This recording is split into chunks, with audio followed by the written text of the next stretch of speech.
Only a few years following his shock win at the Oscars, which shouldn't have been a shock to anyone who watched movies that year, Bong Joon-ho has made another movie. It's been 5 years.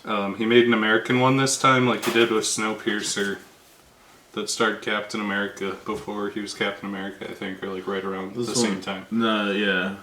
It was a similar time frame. Also based on a comic book, because Chris Evans exclusively does comic book movies. Well, this one's based on a book that's a rip off of a movie. So, Mickey 17. Connor, what'd you think of Mickey's? Or what's the plot of Mickey 17 even?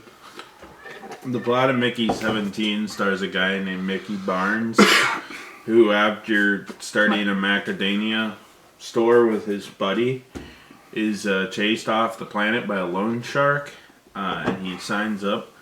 He's like kind of like Ben Stiller in the Tropic Thunder, where he goes full mentally challenged, as we would say today, and he gets shot off into space to be basically a test dummy, where he keeps getting cloned and keeps dying, and then eventually he meets some slug monsters, woolly slug mammoths, and they save him after he was supposed to die, but the corporation didn't know that, so they already cloned him, and now, hijinks ensue. There's two Mickeys, but then President Trump has taken over the ship and the colony. And he wants to genocide the slug woolly mammoths, and that makes Mickey really sad,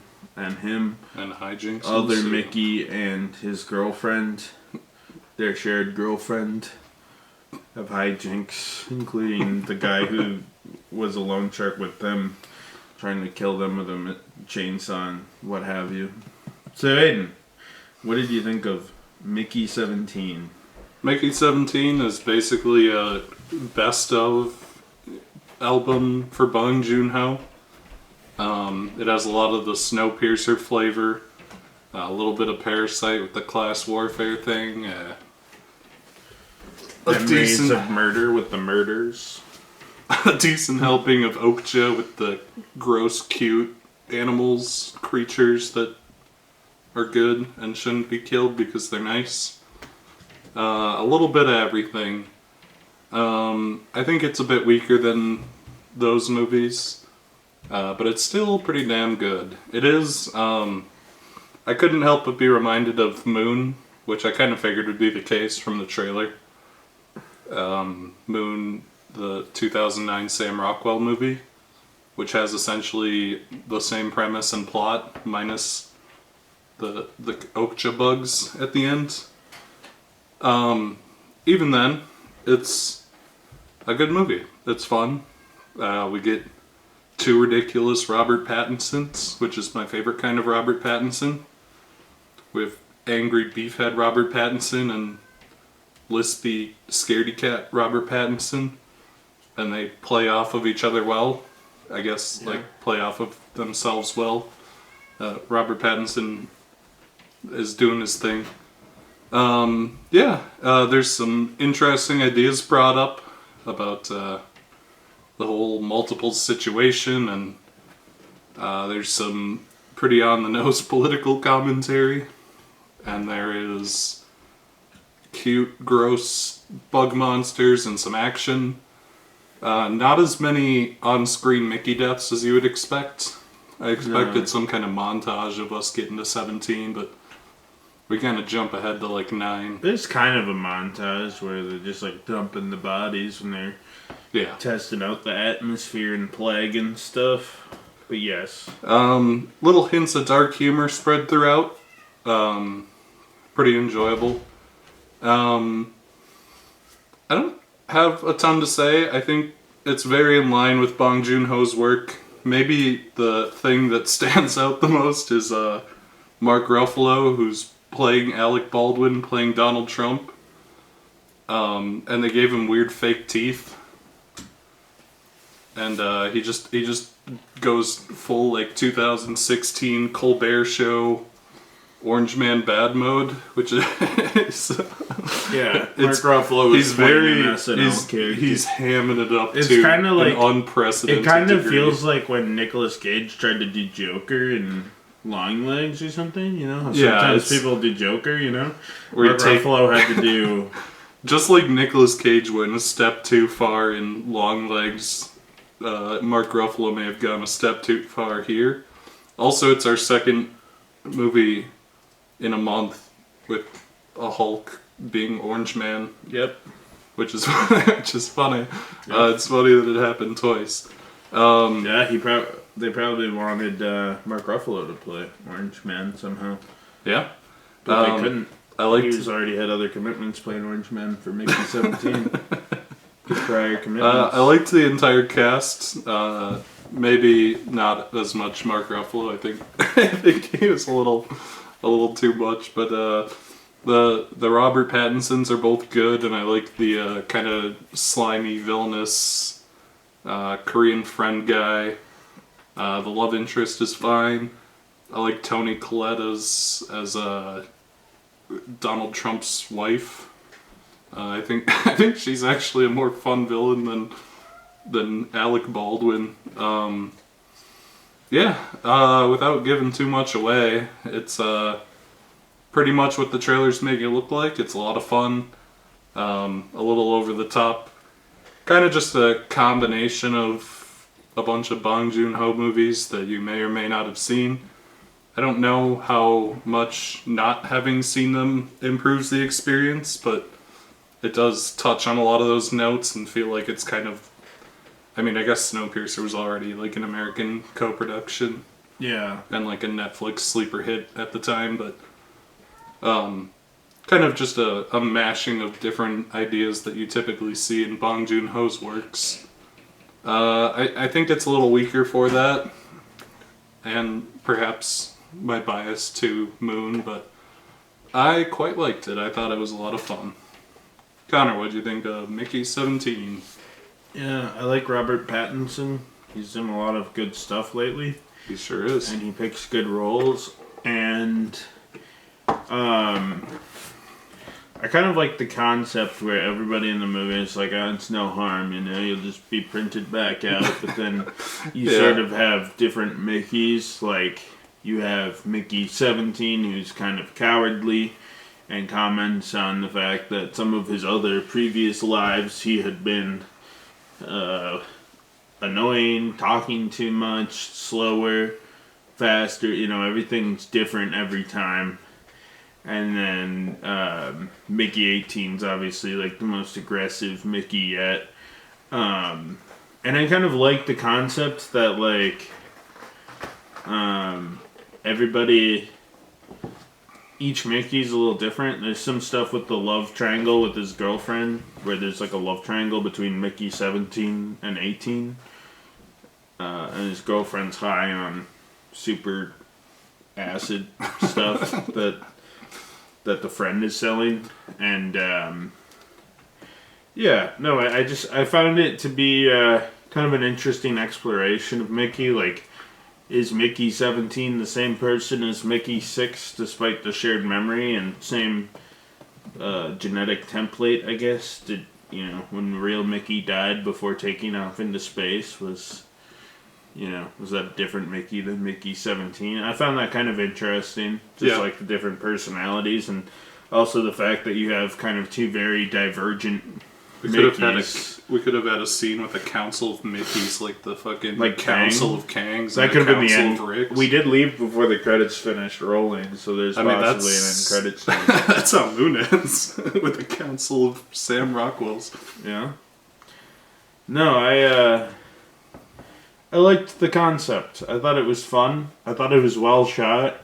I liked... One thing I think is kind of nice is that at this point, Bong Joon-ho, especially after Parasite, has earned the right to make movies at his own pace. So this thing's like 2 hours and 15 minutes long. It's pretty long, relatively, but like I appreciate how much he's just like didn't have to...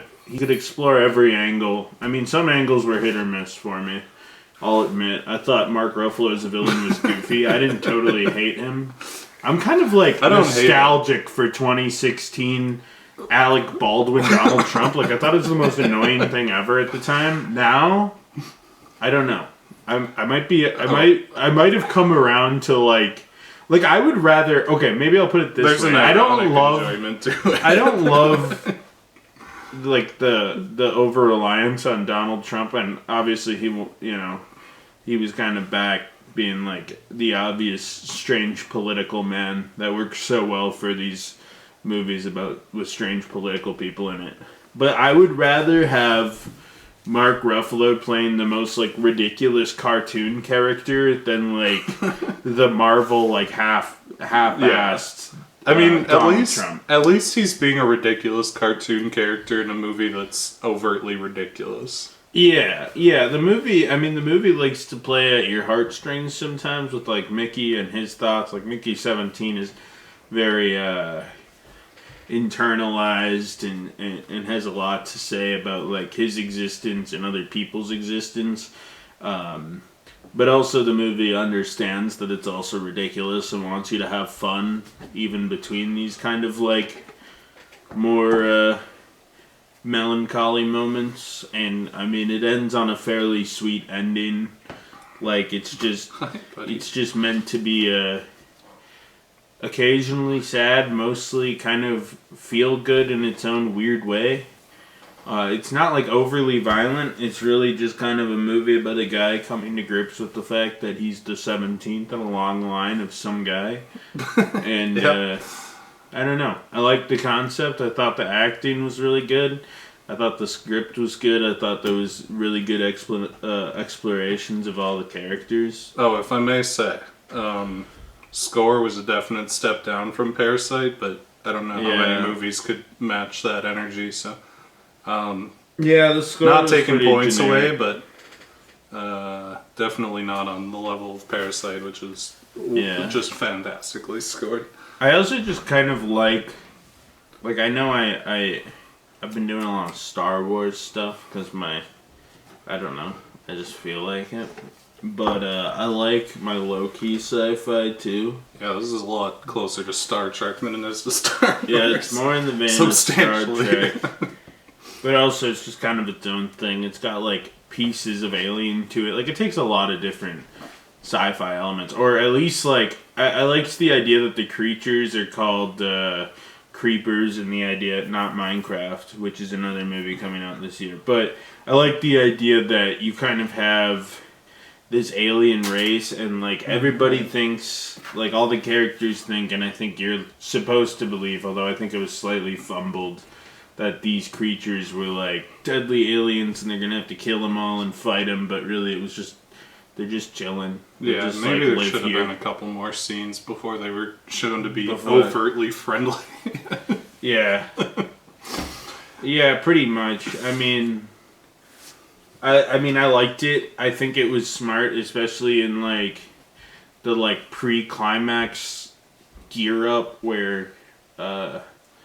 Spoiler alert, but everybody's kind of taken into Orange Man's room and they're kind of, torturing the creatures and stuff like that. The creature they have hostage or they have for testing or whatever. Very and much they're planning on killing everything.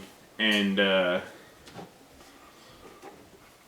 you feel compassionate for the creatures. They very much sent the message home that it's like, this guy just kind of showed up and decided they were evil, which realistically is probably what would happen if we saw aliens. I mean, it's pretty much Starship Troopers. It's got a level of Starship Troopers too. Like it takes a lot of elements from different sci-fi genres and stuff, but it also, I mean, it is kind of an amalgamation of a lot of things to make stuff unique.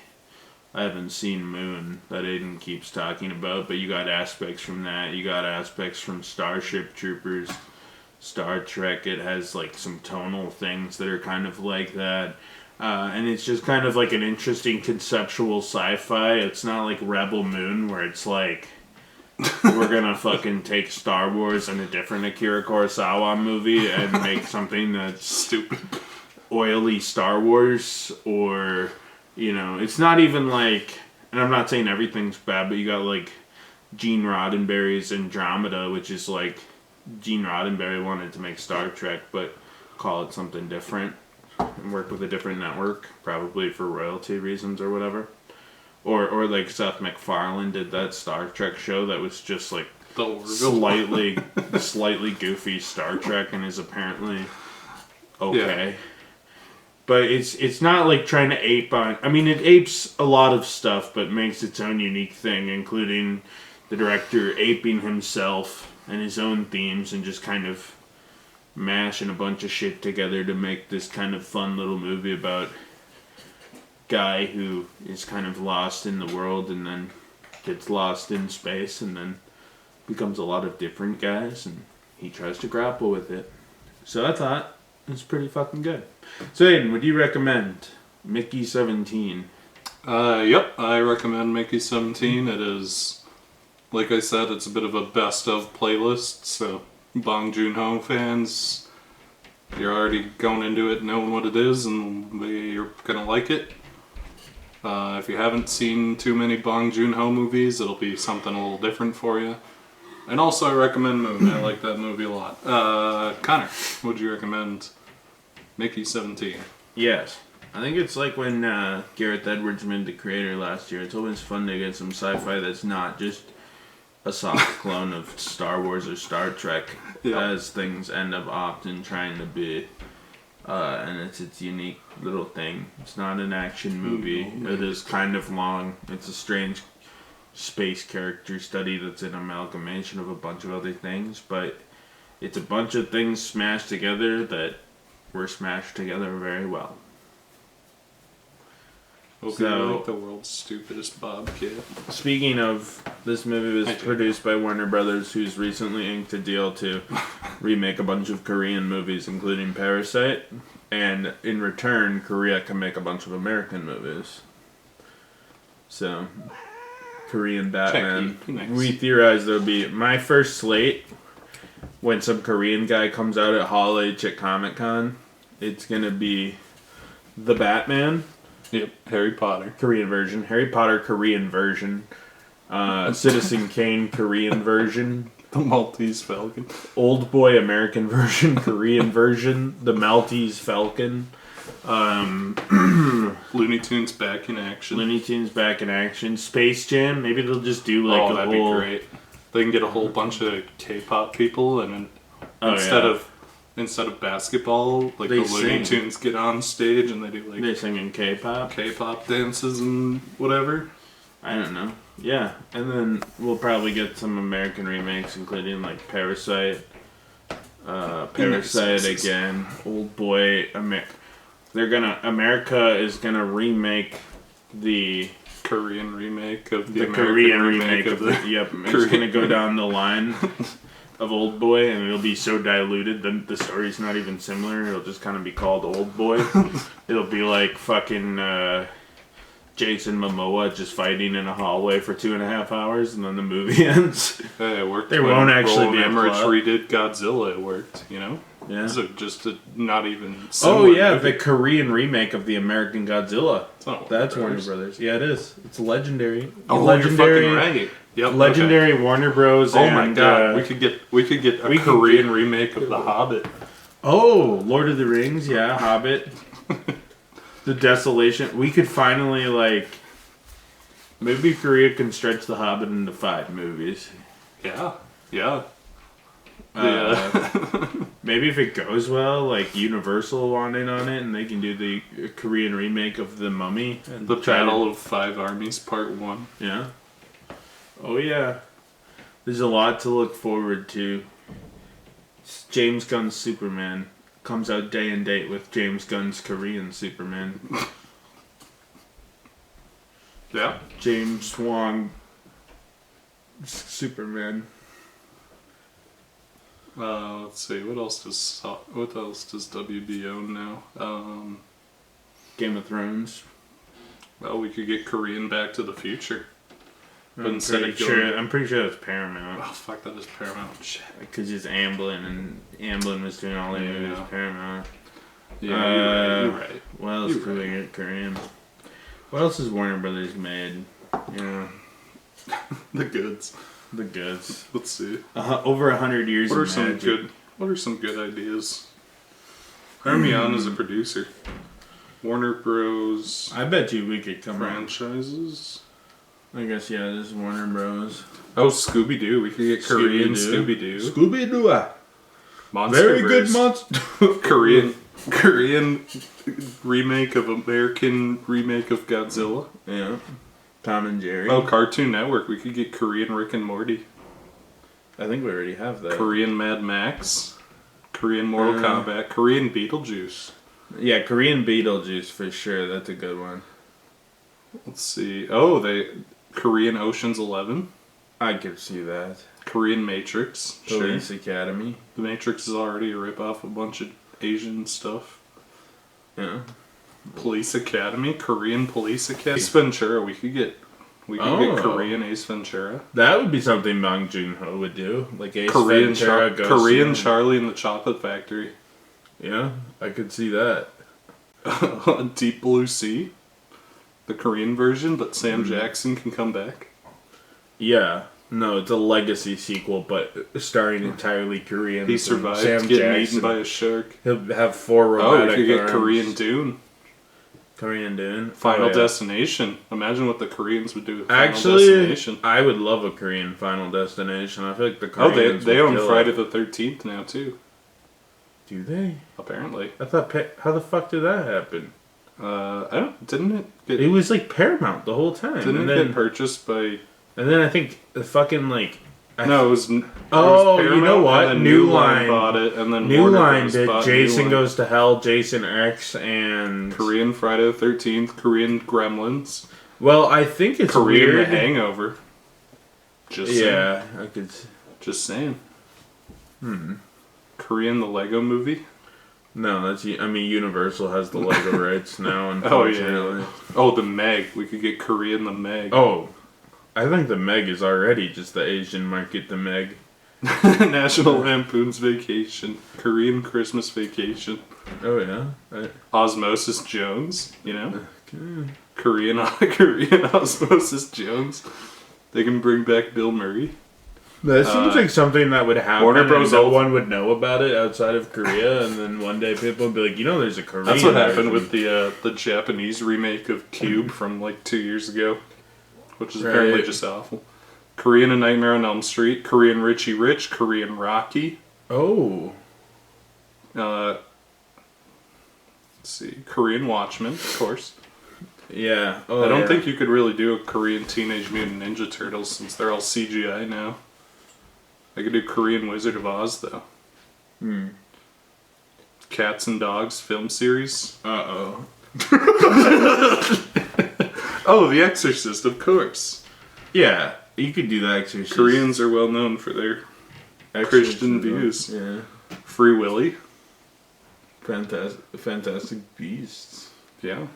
The Nancy Lost Drew, Boys, apparently. the gay vampire movie about getting AIDS, but in Korea. The would Never-Ending probably- Story Korean version. No, it's it. The Sisterhood of the Shining. Traveling Pants, baby. Korean? The Korean version of the Sisterhood of the Traveling Pants. Yeah. Starring Blake Lively, I think. I don't know, I haven't seen it. Because I wasn't a 25-year-old woman in 2005. I think you gotta be like a 45-year-old single mom, so I think they're all like 70. Pictures of pants. American Fiero was in the movie. So, I mean, there's options. There's really options. Yeah. No, I look forward to America remaking Parasite. Well, Korea makes their own versions of all the classic film franchises throughout the world. Korean Wolf of America Wall just Street. gets the one. America just wants the one, you know? Yeah, the one that made money. Yeah? I don't think we're getting an American remake of Okja. Probably not. RoboCop. Oh, that'd be baller. I don't know who owns RoboCop anymore, but that was Orion. Oh no, MGM owns RoboCop. Sorry, everybody, we're not getting RoboCop. Nah, and I think Amazon should ink a deal to make a Korean James Bond. Yeah? They might. No, in Amazon. We're probably gonna get like 17 James Bond movies in the next 3 years. Oh yeah. We're gonna have a TV show in the next 18 months. Yeah, I can't wait for $1 billion. Q the show and Moneypenny the show and Bunny Penny's like I must and file the this show. paperwork. Young James Bond the show. Medium young James Bond the show. Teen Bond the show. Young adult James Bond the show. They'll probably have a show like, you know how like, yeah, like they're doing like, Paramount's doing like a Camp Crystal Lake show, so here's my pitch. They just have a movie called Great Britain, and it's just a bunch of British people walking around, and they're like, whoa, what the fuck? And in the background, James Bond is like fighting people with a nuke, but you just get like vague news, you know, because so much of it's classified. They're like, you know, a chemical factory was robbed, and there's like 4 episodes of them like eating biscuits or whatever, and fish and chips, you know, but it's basically just Agents French of fries. Yeah, like Agents of S.H.I.E.L.D. I can't wait for the Blofeld origin story 2-season miniseries. Oh yeah. And the Jaws 1-season miniseries origin story. No, Jaws is a TV movie. Oh yeah. It'll be like after Jaws was reformed to become a good guy in James Bond 32. Jaws decided that he needed to do what he needed to do, you know? Maybe Dax from Moonraker. He goes to like an alien planet. But he's getting cloned. They're gonna remake Quantum of Solace as a movie that wasn't written in 2 weeks. Yeah. Quantum of Solace is It's not really Quantum of Solace's fault that it was written in 2 weeks. Well, it feels like DLC for Casino Royale is what it feels like, because the movie's like 45 minutes long. Yeah, no. Not very good, but kind of just like as an expansion to Casino Royale, you're like, it was fine. I don't remember like, what the exact timeline of Quantum of Solace is, but it like they were writing it right as the writer's strike happened back then, and they wrote it in like 2 days or like two weeks or something. Yeah. Well, that's when they felt pressured, like they still wanted to do a movie every like 2 years. Yeah, no, if it was like... I feel like Barbara Broccoli 5 years ago type beat it, she'd be like, we'll just delay it 4 years, it's fine. The writer's strike will delay it 17 years, but I think like at the time they were like, okay, we're doing the new James Bond, these will come out every 2 years for like 3 or 4 films, and then Daniel Craig will move on, and then it became 5 movies over 20 years. It's kind of like Robert Pattinson, how he's complaining that the Batman 2 is taking forever. Yeah, that's pretty much what happened with Daniel Craig. Is Daniel Craig's like, I want to be done with these fucking movies, but they just offer me so much money. They almost got Daniel Craig to sign on to be Sergeant Rock for some reason in the DCEU or the DCU, but then he dropped out. He's like, actually, no, I don't want to sign up to do a fucking 20 movie contract of playing Sergeant Rock. I'm looking forward to Batman 2 when it eventually happens. Me too.